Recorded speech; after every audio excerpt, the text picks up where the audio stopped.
All right, we're good to go. Hi, I want to welcome everyone to Darby Creek's Watershed 101. Today we have lunch with Carol talking about microplastics. But first I want to go over a few just topics or housekeeping items. We're going to have the chat room open. If you have any questions during the presentation, you can just type it in, or when we come to the end, we'll have a Q&A. And if it's a long question, I'll ask you to read it. Otherwise, we can just read it for you, and Carol can answer it. First, I want to talk about Darby Creek Valley Association. Sorry about that. We are a nonprofit membership-based organization. We started Darby Creek Watershed 101 with Willistown Conservancy Trust and Stroud in this great partnership to help educate people in our area. With the collaboration, we were able to really join our resources and expand our education program. So if you have any questions about Darby Creek at the end, you can visit our website. And for now, I will introduce Carol. Susan Miller. Okay, Carol, do you want to share your screen? Yes, hi everyone. Thanks for coming and thanks for your concern. Oh wait, I have to, let me do this in a different order. Thanks for your concern about microplastics. Can you see it yet? No. Mm-hmm. Sorry about that. And now it should work. We good? You're good, Carol. Okay. Well, thank you again for your interest in this topic. I want to start with a quote from a first grader as taken by the AmeriCorps New Jersey Watershed Ambassador Healy Kardec to show you hopefully where our hopes for the future are going. So this first grader was asked what pollution was, and he or she said, pollution is stuff like trash that someone throws out their car on the ground, and then when it rains, that trash moves and goes into the drains and rivers and then travels to the ocean, where animals like turtles and fish and whales think the trash is food and will eat it and get sick and die. So they've made all of those connections, which is really a great testament to our environmental educators. So here is an outline. Okay, so I now have run into the issue of which, let's see, which key will advance my slides for me. Are you hearing my computer complaining? Oh, I just have to click it. All right, here's the outline of what we're doing today. We're going to talk about the sources of microplastics, the methods of their release into aquatic environments, an assessment that was done by a review of methods and research methods and outcomes, as well as the recommendations as a result of that review. We'll look at the effects of wastewater treatment plants, biofilms on microplastics, also called plastospheres, microplastics in sediments at the bottom of streams, effects in aquatic organisms and the food web, and then we'll end with studies in Pennsylvania streams that are still emerging and talk a little bit about social consequences. Perhaps we should be talking about that. So 60 years after the entrance of plastics, let's see, actually it's 70 years after the entrance of plastics into our environment, this is the reality that no one anticipated. At the bottom two photos, they are from the a tidal island at the John Hines National Wildlife Refuge, where Darby Creek and floods into Cobbs Creek, floods into Darby Creek, which floods into Tinicum Marsh, and then down into the Delaware estuary, and then the ocean. And what you see at high tide, at low tide, is on the left. It's a Phragmites field with all of the planty debris on the ground. And on the right, with red dots, are all of the plastics that are embedded in that field. They're very difficult to see, and you wouldn't even know they were there if I hadn't been there and saw them. And you see that they have all taken on the color of the debris around them, which is an obvious an obvious example of how plastics will, how other material in the area around the plastics will absorb and attach themselves to the plastics. We have a high dependency on fresh waters for drinking water and food sources, and we need to understand our distribution of both macro and microplastics in our streams and rivers if we're going to develop appropriate policy and management tools like TMDLs. The environment is already committed to hundreds of millions of tons of plastics in the ocean, and we are cumulatively increasing the tons of plastics increased into the environment every year. What I mean is we are increasing arithmetically the tons of plastics released into the environment every year. Every year, a larger amount goes in. More than 50% of plastics are meant for single use, and since 1950, about 50% of all plastics was landfilled or dumped into the wild. Jan Beck, who made an attempt to estimate the actual amounts, estimated, Jan Beck et al., estimated that in 2010, the world produced, in that year alone, the world produced 303 million tons of plastic waste. This is only increasing over time, and it's increased further in the time of COVID. They estimated, Jan Beck et al. Estimated that 5.3 to 14 million US tons, and today when I talk about tons, I've converted everything into US tons. They estimated that 5.3 to 14 million tons made its way into the oceans just in 2010. Plastic recycling has plateaued at 8% for a number of years, and it even decreased in recent years according to the Pennsylvania Department of Environmental Protection municipal waste reports. Jan Beck et al. Estimated that the cumulative quantity of plastic waste that can enter the ocean from land will increase by an order of magnitude by 2025. So just briefly, what are microplastics? They're generally defined as less than 5 millimeters in diameter. They are made up of microbeads, that is things produced as microplastics, as well as fragments of larger items broken down in the environment.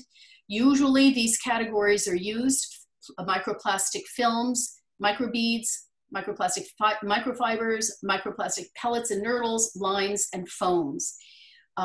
We have a high dependency on fresh waters for drinking water and food sources, and we need to understand our distribution of these microplastics. Okay, I'm sorry about that. As recently as 2012, awareness was still relatively low. So although microplastics have been around for a long time, it's only recently that scientists and the public have become aware of just how serious the problem is. The background of this slide is from the United States Geological Survey, the USGS. They were measuring wet deposition in the Rocky Mountains in remote areas higher than as high as more than 10,000 feet. And they found they were measuring just wetness. That was the purpose of the study. They were measuring the water that came from the sky in any form into their collection buckets. And they incidentally found plastic particles in more than 90% of their samples. And here is a variety of what they found. Their project in 2019, or their paper, was titled, "It is Raining Plastic." So we're going to talk about the sources of microplastics that get into our waters. Here is an example of what was picked up in a wetland and shore area at Barnegat Bay Partnership. First, there are the primary sources. So these are things that are made for use. So microbeads have been in personal care and cosmetic products since 1950. Pennsylvania banned them in 2015 from being produced. And in 2017, they can no longer be sold in stores. However, China is still producing them, and they have finally banned their production beginning in December of this year, but they can continue to sell existing products until December 31st of 2022. But please note that, so depending on where you get your products from, you need to look and see, there could be microplastics in them. Also, they are still being used in industrial and home laundry detergent. So again, you have to look at ingredients and look for items that could be plastics. They are still allowed to be produced in laundry detergent. Also, there are production pellets. These are polymer resins. So this is kind of like virgin plastic that is shipped around the country and around the world to manufacture plastic products. Let's see. So then there are air blasting technologies that use these microbeads as an abrasive method. Then the secondary sources are fragmentations of larger plastics by biodegradation, which is breakdown by microorganisms like bacteria and fungi. There is photolysis, which is plastics broken down by light and ultraviolet energy. There's thermooxidation, which is plastics broken down by chemical reactions. They reduce the molecular weight of the plastics and they lose their intended functions. And then thermodegradation is plastics broken down by overheating. And again, the long chains of plastics, the longer the chain, by the way, the stronger the plastic, these long polymer chains, monomer chains to break down, and it also changes the functions of the plastic and the properties of the plastic. Then washing synthetic textiles has become a huge issue. It's thought to be, we're not sure yet, but right now we think it's the largest source of microplastics in waters. We're going to see today that microfibers are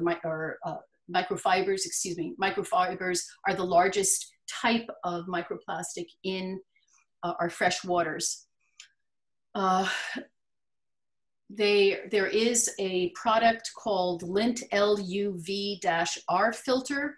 A study compared two commercial lint remover products and found that this one, LUV-R, removed 87% of the microfibers by count in washing effluent where fleece blankets were washed. Just by comparison, the other one, Cora Ball, in case anyone has been looking for these things, that only decreased by 26% the amount. Then there's waste and drinking water treatment plants and the combined sewer overflows that will put plastics in the water. So waste and drinking water treatment plants to some extent filter out microplastics, but not perfectly and not all parts of their production. But the combined sewer overflows, that's water from land that never gets to the treatment plant and flows directly into the streams. So rivers are have particularly important roles in global microplastics.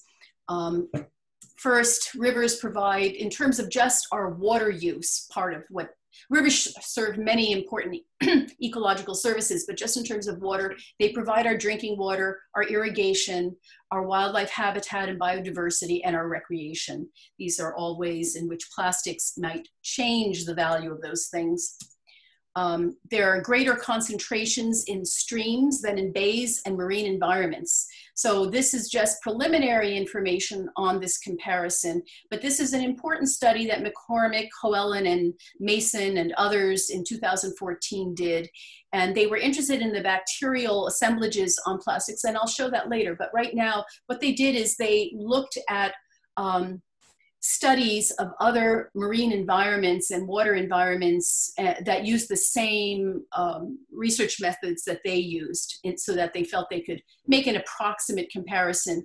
And they found, looking at the graph, they found that upstream of the water in their study around Chicago, there was a relatively low level of microplastics. Downstream of a water treatment plant, a wastewater treatment plant, there was a high level. And all these other environments, the Great Lakes, 2 California coastal areas, the North Pacific Gyre, which is where the Great Pacific garbage patch is, and these 2 other North Pacific ocean settings all seem to have lower levels than they found in the river that they were studying.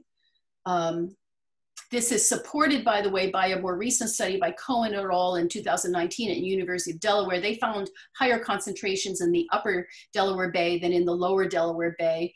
The smaller spatial space available was one of the reasons why there might be more, and that's what McCormick et al. Postulated that that rivers will have the same sources perhaps of microplastic pollution as marine areas, but they will have less water volume for dilution and may have higher microplastic concentrations. So the University of Delaware kind of supports that, although there are other variables going on in the bay, buoyancy and wind and tides, other factors that will affect how much the concentration of microplastics in different parts of an environment. The POPs are persistent organic pollutants. These are pollutants that are not biodegraded, and they're not broken down by organisms. Their concentration in living organisms in the river is much more than the concentration in the water around the plastics. So the pollutants will attach themselves to plastics in a much higher concentration than what is in the water around them.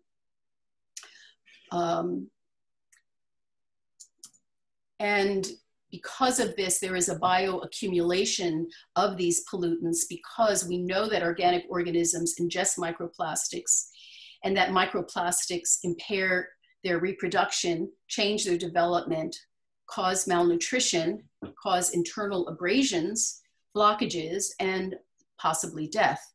Furthermore, we also have direct evidence now that toxic chemicals, such as gases and also gases that are in the plastics due to their production methods, can leach or exude into water. So this is how they are being exposed. And I'll show you a study that suggests it's even more than it's more from the plastics themselves than from what's in the water. So the bioaccumulation is an issue of gradual and increasing accumulation of these pollutants and contaminants in organisms, because the organism absorbs the contaminant faster than it can break it down. It can catabolize it or metabolize it. So that's thought to be why they are bioaccumulating, or that's a principle in biology. So what are the modes of microplastic release in aquatic environments? So I'm going to give you some, I'm beginning to tell you about a very helpful review, El Khatib and Ovana Del Craver from the University of Rhode Island. Some of this information comes from them and from the studies that they reviewed. So first of all, wastewater treatment plant effluents are known to increase microplastics in streams. They are one of the main sources of microplastics.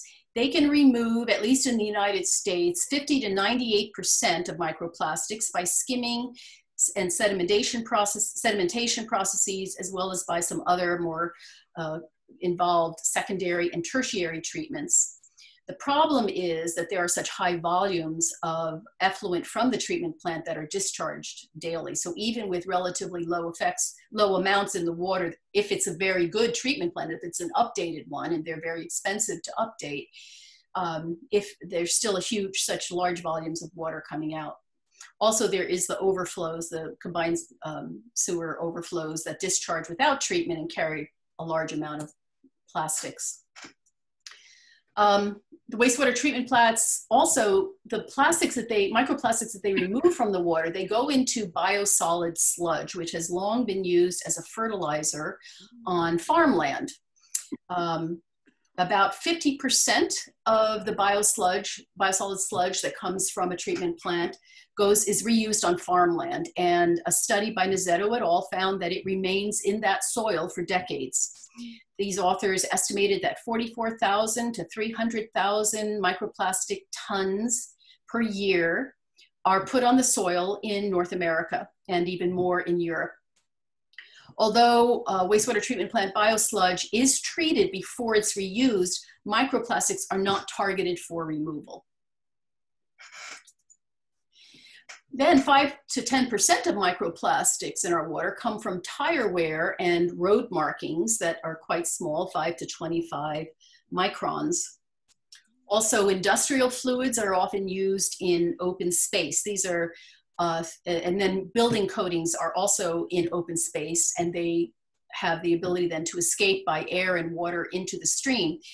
These industrial fluids I'm talking about are things like drilling fluids, rust and paint removers, cementing paste, and things like that.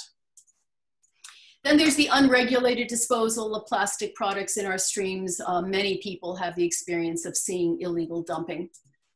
And then landfills are areas that have many conditions that will degrade plastics, including ultraviolet light, high temperatures, acidity or low pH, salinity, microbes, and mechanical stress. All of these conditions will break plastics down into microplastics. And then there's atmospheric deposition, including rain. So there are now many studies showing that the microplastics are coming down every day from the atmosphere.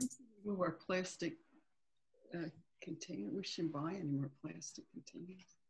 Then there's another issue about how they're released is the spatial issue from where. So microplastic amounts, concentrations in water per volume do correlate with urban centers. So downstream from an urban center, there is more, but there's a question of land use. Is it the land use itself? What about that? So another study is going to get to that down the road a little bit. So we need more understanding of the sources, the accumulation sites, and the movement of microplastics in rivers in order to quantify our global microplastic distribution as well as for our local purposes. So this is one study of the Great Lakes back in 2013, which they looked at microplastics in the Great Lakes. They looked at surface water samples that they defined as 1 meter down. They actually only measured them in Lake Superior. Well, this is information that's combined from that study from both Erickson's paper and Sherry Mason's talk at the Stroud Water Research Center in 2019. And so from Lake Superior in Huron at that time, and this is going on 10 years now because it wasn't published in until 2013. There were 7,000 microplastic particles per square kilometer in both Lake Superior and Lake Huron.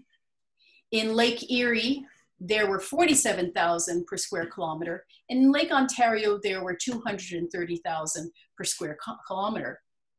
They said there are similar garbage patches in the Great Lakes. These lakes have a coast that's longer than the east coast of the United States, and so that puts them in great contact with human activity. The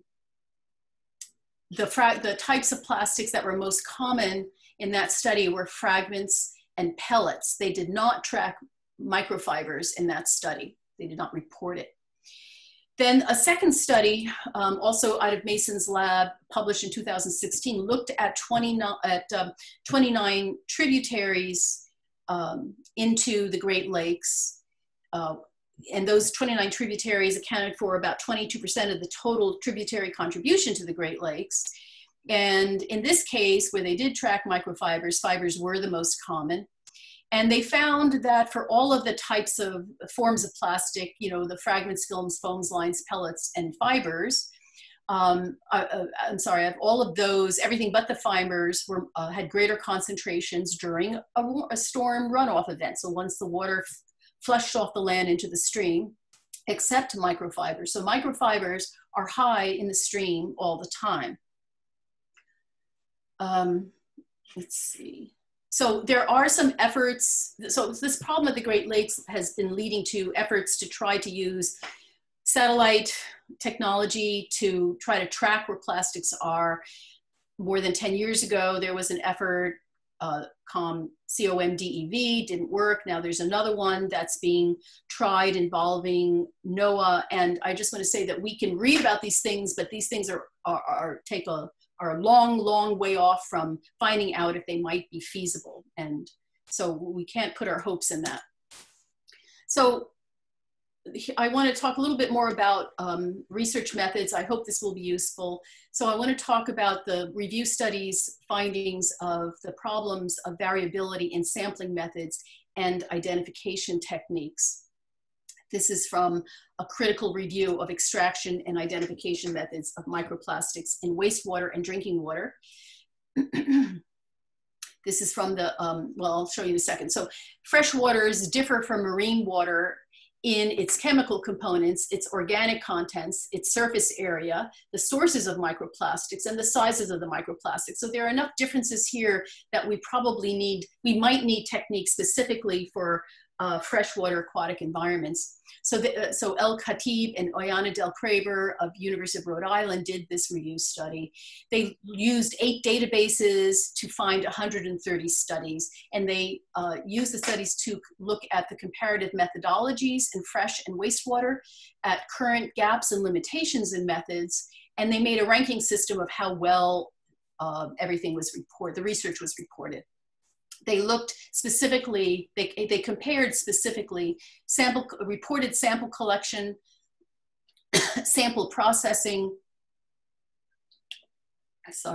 identification and characterization of the microplastics, how well they reported their quality assurance and quality control methods, and then how they reported out results. So some of the highlights of the comparisons of methods that they found were that here on the left is a sieve method. These are multiple sieves through which the water flows. And then this is a Newston net, which was in my first photo that students might be trained in. They found that in their 130 studies, grab samples were used in 40% of the studies. An extraction pump was used in 20%. Composite sample was used in 20%. Newston net was only used in 12%. And there was a custom method used in 8%. Mesh size and method of identification can lead to underestimating smaller microplastic particles and their actual concentrations. And the thoroughness of wastewater treatment plants in removing these microplastic also varies. And that alone can lead to differences in the concentrations. But this is a major issue that we need to have uniformity on, which is how small of microplastics are they measuring. Processing, people use NOAA's catalytic digestion and separation, and then filtering and centrifugation and staining are all used as part of processing of the samples. And one problem is they might not differentiate microplastic particles from organic particles. And to this end, there is a study, major study being done by the Southern California Coastal Water Research Project Authority involving 36 laboratories in 7 countries. And there are the Pennsylvania State University is one of the participants in this. And the purpose of this study is to develop detailed standard operating procedures for the analysis aspect. I'm sorry, I'm gonna go back here. For the analysis aspect. They are looking, their concern is this, in fact, this last point, which is the difficulty of differentiating microplastics from organic particles. And so they have made huge investments to make sure that everything that's involved in the laboratory process is plastic free, including how they clean up the materials, the clothes they wear, all of the tools and instruments all have to be plastic free, a very significant investment. They want to come up with the most precise measurement of microplastics as possible. They are open, so Odette Mina, who is the managing director of Energy and Environmental Sustainability Laboratories at Penn State, in a webinar yesterday, welcomed people to contact her if they are interested in discussing research methods for microplastic studies. If you are interested, we can put her contact information in the chat box. She did urge people to contact her before starting a study because I guess it makes quite a big difference in how you prepare yourself and whether you're going to find the information that you're hoping to find. So if even one person puts in the chat box an interest in it, her contact information will be put in there. So another highlight was that just what this I just referred to, that plastic filters, plastic sieves, fabrics that you're wearing or using, plastic containers, plastic tools, and airborne microplastic contamination are all potential sources confounding your study results. They looked at, this review study looked at differences in how microplastics are identified and quantified. They noted that people were using either Fourier transform infrared spectroscopy, Raman spectroscopy, scanning electron microscopy, or visual inspection of samples. And they also noted that reporting out particles were reported per volume or per mass or per area or per concentration. And there, have some recommendations on that we need to have consistency and uniformity in how things are reported out so that we can make these comparisons. And another thing that differs among studies is some will analyze the whole sample and others will analyze a subset of the sample and extrapolate to the total. Only the spectroscopy methods can identify the actual composition of polymers, but when people use that, well, they tended to use only a small part of the samples and then extrapolated. They noted that quality control and identification methods were the categories that were most underreported. So now some of the recommendations from that study. One, that grab samples seem to be most convenient and appropriate, but you have to use glass containers and they have to be sealed on site. They also recommended stack of sieves with graduated mesh sizes between 20 and 1,000 microns in a laminar flow chamber in the lab. They suggested using the NOAA technique for digesting the water and then filtrating it through 10 and 1 micron membrane fibers for smaller microplastics. And the filters are going to be chosen, though, depending on the technique that you're using for identifying the microplastics. They've recommended Raman spectroscopy with automated software. Now, the automated software is important because it allows, this is very intensive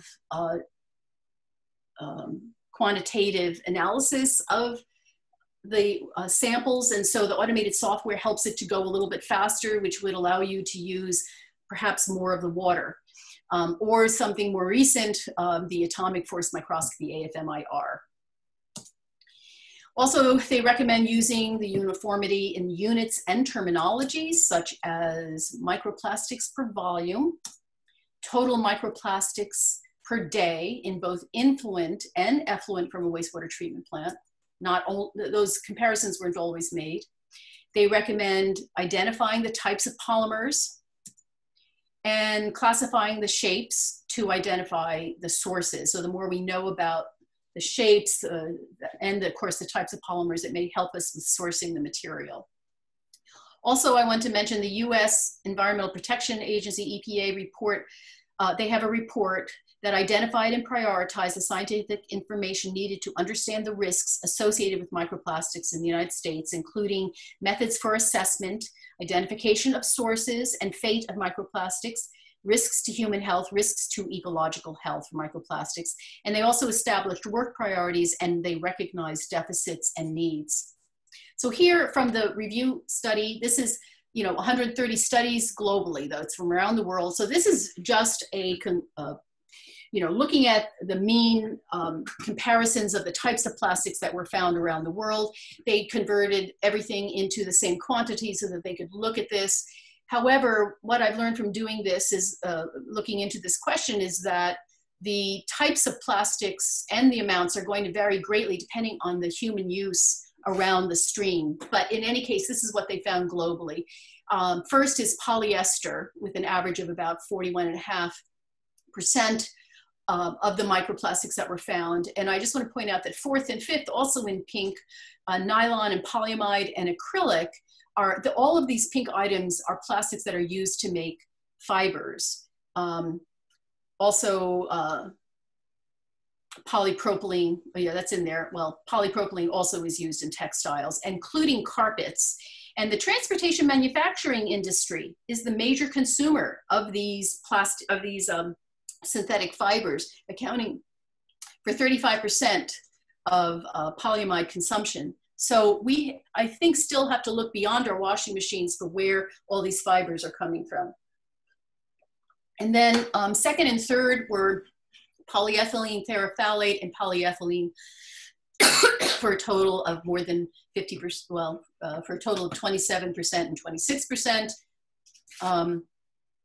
Polyethylene is the largest produced chemical used in making plastics. It's more than 60% of the raw material. It's used for many, many applications: bottles, wraps, films, bag, microbeads, etc. Then there's also alkyds. Alkyds are used at 8%. Alkyds are in highway markings, concrete floors, swimming pool paints, marine coatings, insulation varnishes, and so on. And then polystyrene is used to protect things like CD cases, packaging, many types of packaging, trays, egg cartons, buoys, floats, and so on. Here from the review study are the morphologies, the forms of the microplastics from wastewater treatment plants. So again, you see that 51% were microfibers, and they ranged in the studies from 18 to 80%. This is all per meter squared per volume of water. Fragments and flakes were about 30%, also with a wide range of prevalence in streams. Films were about 5%, pellets about 2%, beads 1.5%, and foams about 1%. Now, this presentation today does not address drinking water or drinking water treatment plants. There were 4 studies that this University of Rhode Island group reviewed that assessed microplastics in bottled water, and 3 studies that assessed them in tap water and drinking water treatment plants. In these 7, there were large variations in concentrations of microplastics, and single-use bottled water had higher concentrations than tap water. Other studies have found this too. And there were variations, though, sometimes in orders of magnitude, and also variations in concentrations even within a study. So they didn't feel they could make any outcomes or they couldn't make any comparisons to tell us more about drinking water and drinking water plants. However, only the drinking water treatment plant studies reported polyvinyl chloride, PVC, in the studies in both tap water and in the drinking water treatment plants. Also in this review, the volumes of drinking water were generally very low, yielding the very wide range of concentrations due to various other methodology issues. Concentrations of microplastics in drinking water were higher than in wastewater, mainly due to the size of the microplastics that were analyzed. So that's going to be, again, an ongoing issue. So here is now a comparison of concentration of microplastics in the influents, the water coming into wastewater treatment plants, and the effluents that coming out. Here's an example from a wastewater treatment plant study that I reported from a different study by Free, Jensen, Mason et al. In 2014. And again, looking at the review study, the influents are definitely greater than the effluents. So they range from 1.5 times 10 to the 4th to 9.1 times 10 to the 5th microplastics per meter squared. Whereas then the treated effluents, it was reduced to 8 to 10 to the 1 times 10 to the 1 to 5 times 10 to the 2 microplastics in drinking water. So you can just see that it's much reduced amount of it. However, the influents also had larger microplastics, and this is from a student paper, Sanchez and Ellick, who is from a municipal treatment system. Together they did this study at Susquehanna University. And she found that, yes, larger microplastics were in the influents, and the effluents had smaller and more and only microfibers in the effluents. So again, microfibers are very difficult for water treatment plants to remove, and they are coming into the system in great numbers. And because some of their sizes are so small, they're being missed in some cases. Let me go back for a second. Well, there is another question of, this is just, I've taken this in and out of this presentation. I'm just going to leave it in. So at Rutgers University, 2-day conference in 2019 called Microplastics in Urban Environments, the Camden City Municipal Utilities Director reported that there was more microplastics in the effluent than in the influent. I'm not sure, unfortunately, he didn't give a lot of detail, and I haven't contacted him for more information, but when asked why more was coming out of the plant, he said, perhaps he speculated that it was because the equipment that processes the water is made up of many plastic parts. And there's another study in another part of the world where they also found that the smallest microplastics were the least removed from the water treatment plants. And I'm sorry, this is a 2019 study that found that perhaps the microplastics were getting into drinking water supply chain because of abrasion of plastic equipment used during water purification or during transport. So this is another aspect to it that we know least about. So now talking about plastospheres, so that's just another word for the diverse community of materials that adsorb onto microplastics for some reason. Well, because these contaminants don't mix with water, because plastics don't mix with water, the contaminants adhere themselves, even indent themselves into the microplastics. It's called adsorption. And these contaminants include bacteria, including bacteria that produce enzymes that degrade plastic particles and bonds, cyanobacteria, contaminants from the ambient water that adsorb and concentrate onto microplastics more than what's in the water. Many studies have shown this. These include things like PCBs, polychlorinated biphenyls. They cause developmental and neurological problems. PAHs, which occur naturally in coal, crude oil, and gasoline when they're produced and burned. They are thought to have low toxicity, but they are associated with cancer. Organochlorine pesticides that were causing population declines in fish-eating raptors that have been banned now, as well as some metals, metals dangerous to health like cadmium, chromium, and lead. There are also organisms like hydroids, diatoms, and fungi that will stick onto the plastospheres, onto the microplastics. Even invertebrates, large and small, will attach themselves to the plastics and nutrients. And this is an interesting photo from a study by Schlunt et al., published 2020, looking at the spatial structure in the plastosphere. And they use some innovative imaging techniques. And what they did is they took polyethylene, plastic microparticles, which are the black background that you're looking at. And they put them into the North Atlantic Ocean near Woods Hole.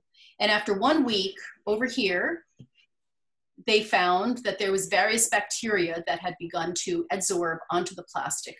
By week 2, they found these oval shapes are diatoms attaching themselves.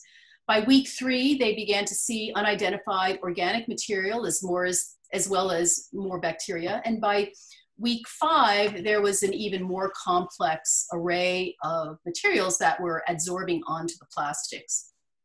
I thought it was a wonderful visualization of the problem. This is the 2014 study around Chicago area, McCormick, Hoellen, and Mason et al. And they were interested in what kinds of bacteria were adsorbing onto the microplastics. Excuse me, sorry about that. Let's go back here, okay. So these 3 graphs are looking at 4 sources of water down at the bottom here. So the blue column is water that they sampled upstream from a wastewater treatment plant. Then the green is water that they examined downstream from the wastewater treatment plant. They also looked at organic material downstream of the treatment plant and microplastics downstream of the water treatment plant.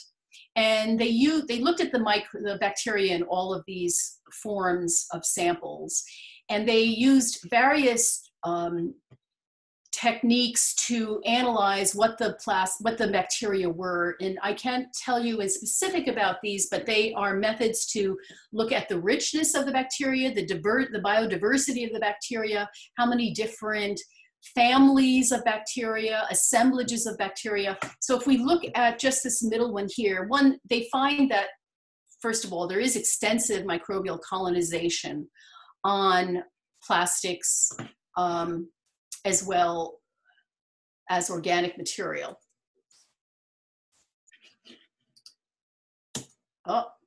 Just my computer is slow in thinking. Sorry, it's gonna have, there it goes. Hey, Carol, this is Yeah. Dave. Just wanted to chime in here. We are at about 10 till 1, just to update you on timing here.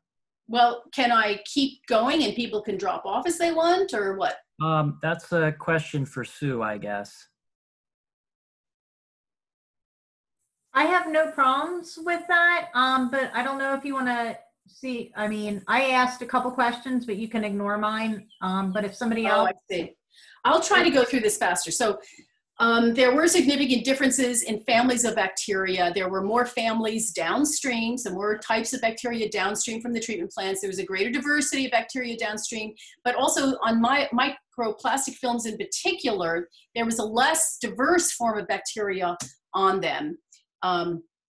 This was also found, supported in another study. They basically concluded that the microplastic surfaces that select for a unique suite of bacteria, and that there are bacteria that have an affinity for microplastic, and some of them were pathogenic. So this is now a study done on the St. Lawrence River. This is the Great Lakes down at this end. This is the St. Lawrence Bay up here. Here we have Quebec City and Montreal. These are polyethylene fibers that were, microplastic beads that were found in the water. At all the red places is where they found them, at the blue place, in the sediment. I'm sorry, I'm rushing and now I'm getting ahead of myself. We're going to talk about the microplastics and how they get into the sediment of streams. That's of concern. So the rapid collection of microplastics on biofilms can cause the microplastics in the water to be less buoyant and therefore to sink into the sediments where they may accumulate.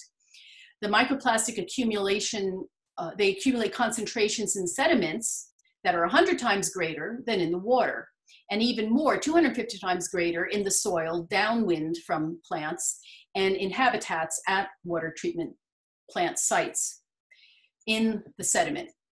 Now, another issue is fecal matter coming from the smallest to the largest aquatic life forms in the stream. They are eating these microplastics, and it causes some of the plastics to go into their fecal matter, and their fecal matter drop into the sediment. So that's another way it gets in there. And then some plastics are more dense, like PVC, and because they are more dense, they are found more commonly in sediments. So effects in aquatic species. There are some different studies. First is just looking at what's in the fish that you take out, or the other life forms that you take out of the stream. We know that they're in their gills and digestive tracts, but a study done more recently by Karami, published 2017, they found it in the edible flesh. They looked at 30 samples of 4 commonly consumed fish, dried fish. They looked at not just the organs that were removed, but they looked at the fish flesh itself.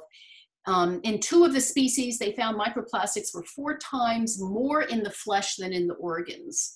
I'll skip what the common ones were. There are certain common plastics, polypropylene, polyethylene, that are less dense. They float more, but they also are types of plastic that get more biofilms on them, and so they distribute more through the water column. So let me go on from there. We seem to have gone backwards. This is the percentage they found of fragments versus film versus filaments.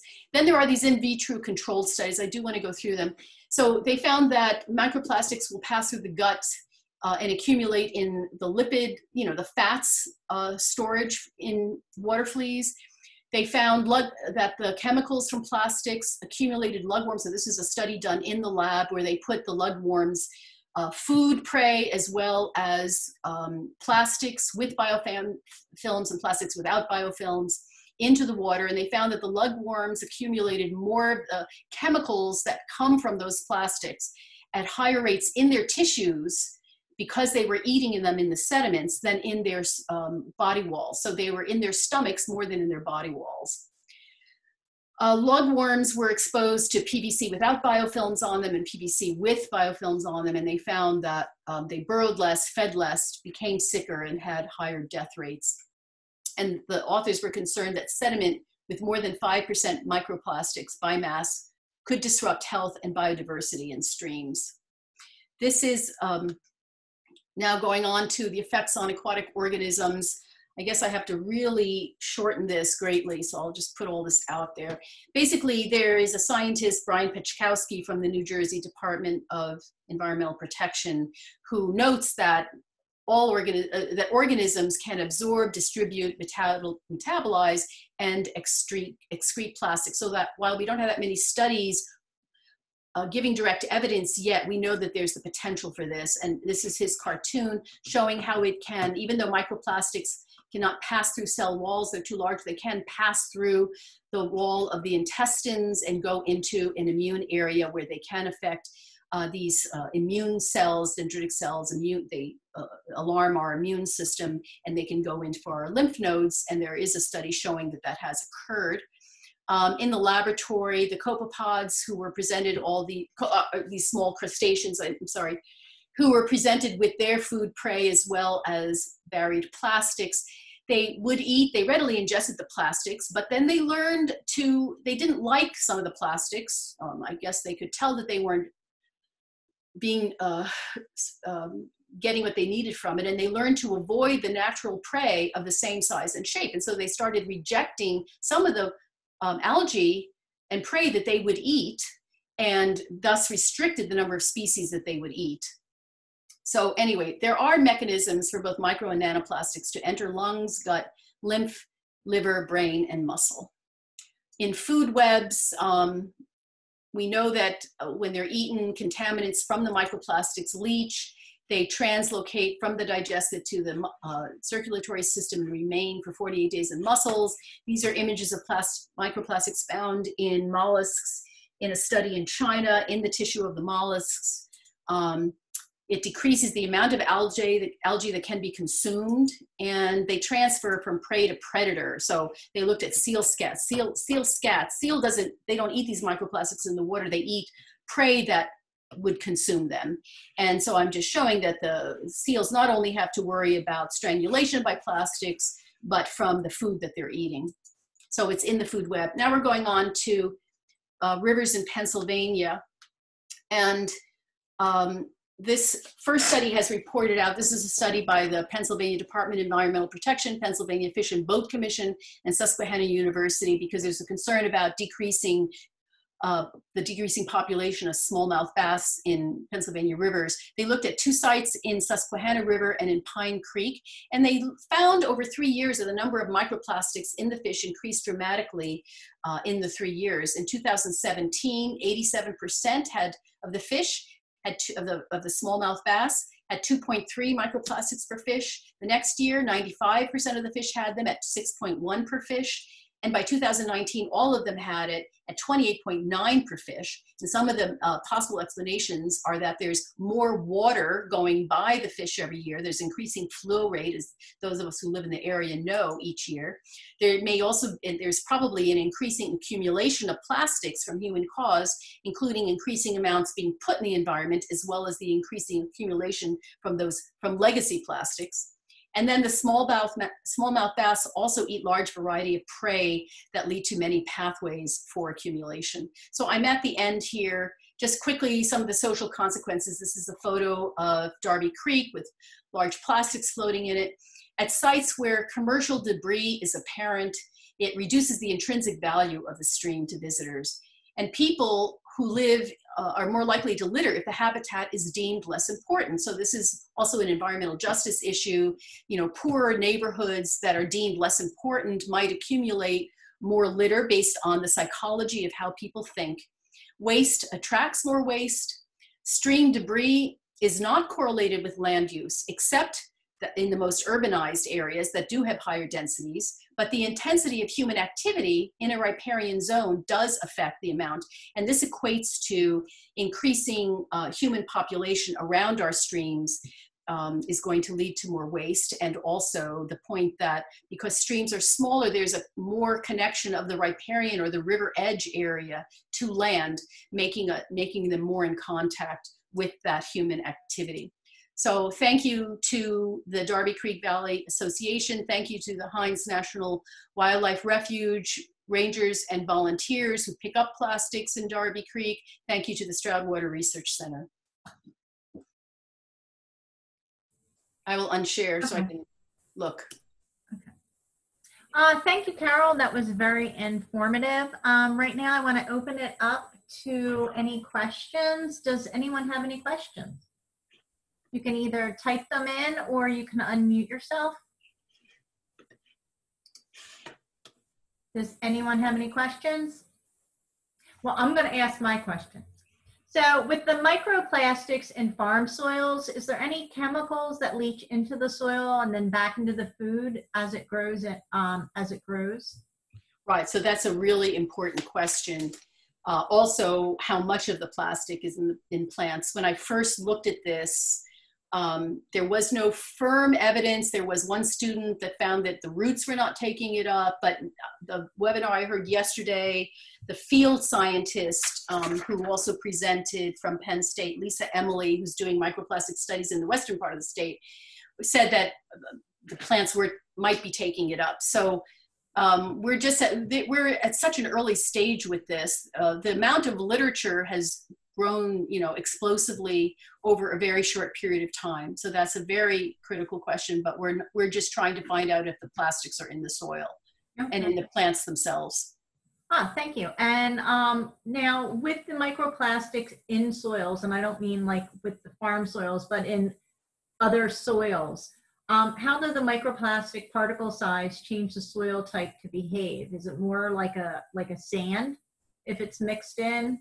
Like on a stream bank, would the stream bank act more like if it was originally a clay with the microplastics going into it, change its characteristics to be more like a sandy type of soil?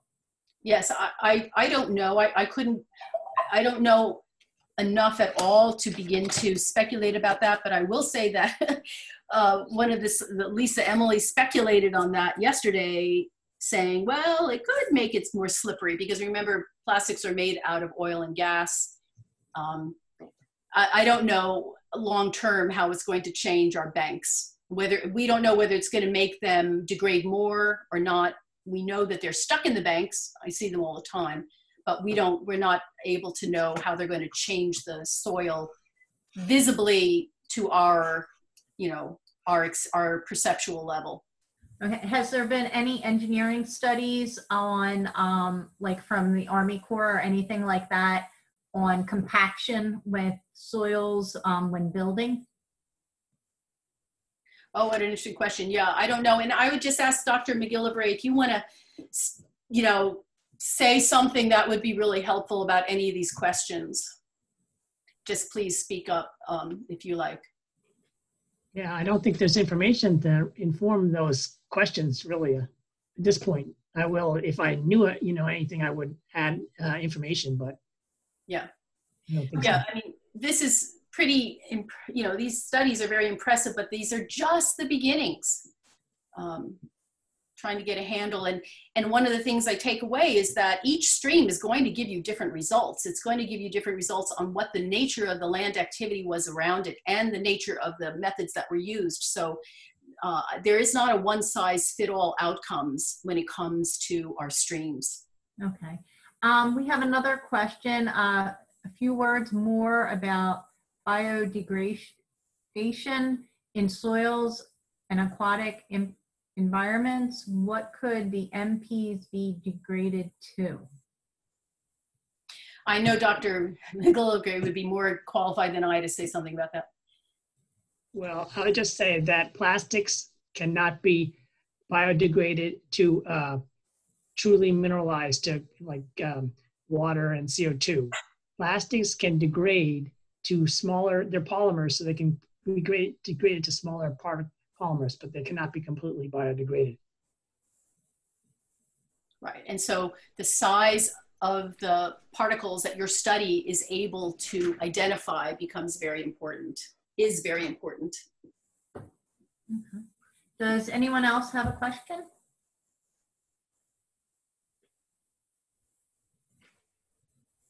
Okay, if nobody else has any questions, I don't see anyone if they raised a hand or not, but I want to thank Carol. It was very informative. You did a great job. Oh, I have one more question. Do rocks, pebbles filter any of the MPs? I would say no, but Rocks? the expert. Rocks, what? Do rocks, pebbles filter Filter. any of the microplastics? No, unfortunately, what they're going to do is to break them down into smaller microplastics. They're just going to make it more available to smaller and smaller organisms and more difficult to identify. With the idea, those couple of factors that I reviewed of how those very tiny microplastics might end up in the soil. Okay. All right. Well, Carol, once again, I want to thank you. It was a great presentation. For anyone that's interested, we did have this recorded, and I will send out a link for you to watch it if you want to rewatch it. And, yes, I'm sorry. I do need to mention a couple of other things. Sorry about this. I learned this from Dr. McGilvray. One, you all, I think, would be interested in this. The USGS and the National Park Service are doing a comparison study on Lake Mead out west, sorry about that, and the Delaware River in Pennsylvania. And they reported out their result on the microplastics. They reported out their results from Lake Mead. They have not reported out the results from Delaware, to the Delaware River. But also, Dr. McGilvray is heading a study looking, oh, I guess I may have mentioned it, but anyway, looking at the microplastics, yes, he mentioned it, in a very heavily used part of the Delaware River. I know the challenges are going to be huge for that, and we're going to be very grateful for the results of that study when it's done. So those are things that are up and coming. all right. Thank you very much. Thank you. So if nobody else has any questions, Carol, I want to thank you again. It was a wonderful presentation. Hoping that maybe in the future you might be able to do another one for us. It was a great job. And thank you very much. All right, thank you all. All right, and Have a just to great let you know, before we sign off, we do have more webinars coming up, so you can check DCBA's website and sign up. You might, because you already signed up for this one, get emails in regards to more presentations. So thank you very much.